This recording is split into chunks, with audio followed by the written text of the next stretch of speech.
Bonjour et bienvenue dans l'atelier Plume et Papote.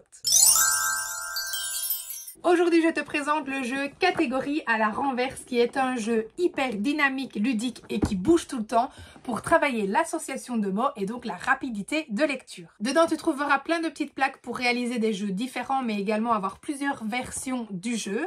Tu trouveras également toutes des petites cartes qui correspondent chacune à un jeu, des sabliers, des petits jetons, un petit totem et en plus des feutres effaçables. Le but du jeu, c'est donc de mettre d'un côté de la table les catégories et de l'autre les noms. Vous allez ensuite devoir créer le plus vite possible des associations en allant les cocher sur la fiche ou bien en les écrivant vous-même de A à Z sur celle-ci. Le principe évidemment est d'être le plus rapide à former les 20 associations avant son adversaire pour pouvoir remporter la partie. La petite particularité ici, c'est que c'est un jeu qui bouge tout le temps. Dès que vous avez trouvé une association, par exemple couleur et bleu, on retourne les deux cartes et donc apparaissent d'autres mots. Et ainsi de suite. Et le jeu bouge donc tout le temps.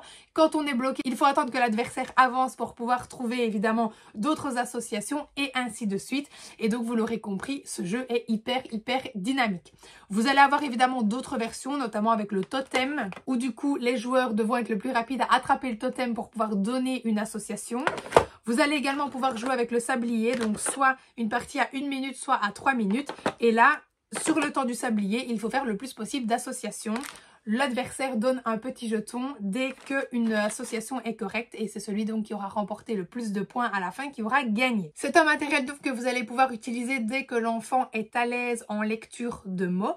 Vous allez pouvoir l'utiliser évidemment de manière plus cool avec l'enfant tout simplement. Il peut jouer seul et retourner lui-même les cartes sans pression. Dès qu'il est plus à l'aise, vous pouvez le jouer contre lui. Donc là forcément il y a le temps qui joue puisque c'est le plus rapide à les trouver qui gagne.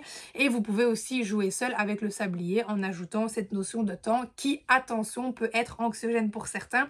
Donc je ne vous le conseille pas si évidemment c'est le cas de votre enfant. Ce matériel permettra également de stimuler ce qu'on appelle le balayage visuel, donc c'est-à-dire le mouvement de l'œil pour apprendre à lire, puisque vous allez donc mettre les catégories à gauche et les noms à droite. Et l'enfant devra toujours aller de gauche à droite pour pouvoir lire et une catégorie et chercher le nom qui lui correspond si évidemment elle est visible sur la table. Voici donc pour cette présentation de jeu qui j'espère vous plaira. Je vous mets le lien dans la description et je vous dis à très vite pour une nouvelle vidéo.